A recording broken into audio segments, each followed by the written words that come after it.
Are you planning to go on a trip to South Korea? Here are the must-have apps that you have to download to make your trip super smooth. First up is Naver. Friends, in my experience, medyo useless ang Google Maps sa South Korea. Naver Map is the best app for navigating Korea, whether for walking or for taking public transportation or even for driving. Yung downside nga lang is minsan inaccurate yung English translations of the Korean destinations, and some locations are actually in Korean talaga, so you'll need to have a little bit of patience when you're using Naver. But other than that, okay naman si Naver. You still get your real-time navigation with multiple route options pa. It shows options for subways, bus, and even a taxi, and sometimes meron pa nga mga fare estimates eh. And if I'm not mistaken, nakikita rin yung real-time traffic updates, so you would know if merong heavy congestion in an area that you are going to. Super useful, di ba? Next is Papago. This is going to be your best friend for Korean translation.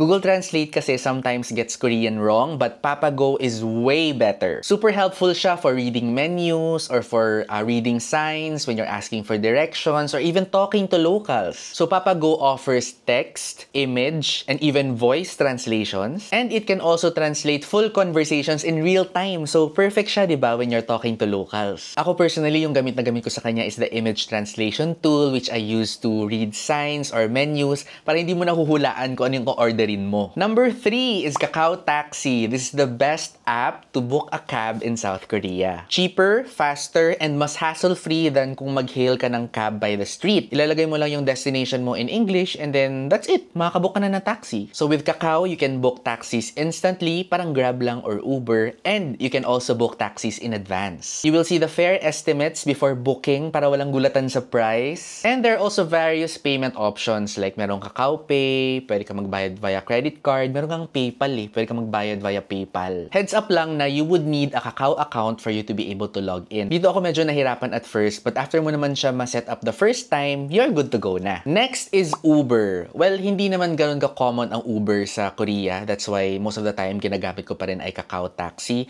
But if you want a more premium na ride, na experience, then there's Uber Black available.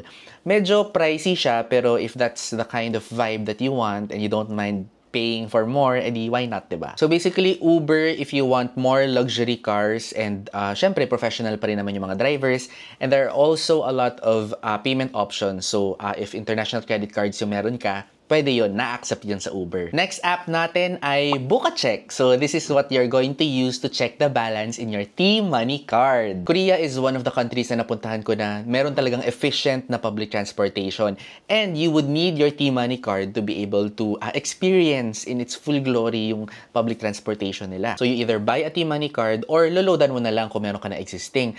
Pero, paano mo lalaman kung may laman pa? Kung ano yung balance ng T-Money card mo? That's where Bokacheck app comes in. Bokacheck lets you check the balance of your T-Money card via NFC. So, ilalagay mo lang siya dito sa likod ng, ng phone mo, and then, lalabas na agad sa app kung ilan yung balance ng iyong T-Money card. You can also track your spending history kung saan mo ginastos yung T-Money card balance mo, whether sa convenience stores, sa buses, sa trains, makikita mo doon. Basta ang tip ko lang, dapat palaging merong load yung T-Money card mo. That's why very useful sa akin ang Bokacheck na app. Kasi pag nakita ko na, ay, konti na lang yung balance, hanap na ako agad ng convenience store para mag-load na ako agad. And last but not the least, Klook. Very important na meron kang Klook app for booking mga discounted na mga rides, tours, eSIMs, tickets, almost anything actually that you would need for your Korea trip, pwede mong i-book sa Klook. Syempre, dapat meron kang app para easy mo ma-access yung mga vouchers and tickets mo na binook mo online. So, most of the time, papakita mo lang yung voucher from your Klook app or you can take a screenshot of it and then papasukin ka na nila. In my experience, mas mura mag-book sa Klook compared to mga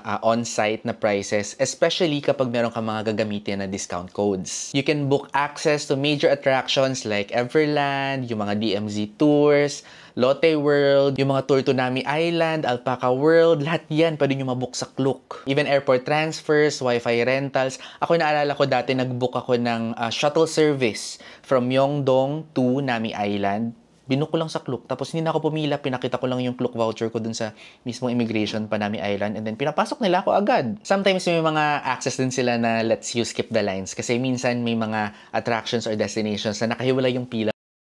Minsan para siyang fast pass, ganon. Bonus tip, use the promo code PinoyFoodieClook for discounts on your bookings. So ayan na guys ha, 6 must-have apps for your trip to South Korea. With these, mas madali, less hassle, and hopefully mas tipid pa ang Korea trip nyo. Meron ba kung mga apps na na-miss or na hindi alam? Please leave it in the comments para I also know and matulungan nyo rin yung mga iba pang gusto mag-travel to Korea. If you found this video helpful, please give it a like and subscribe na rin for more travel tips. See you in my next video. Bye!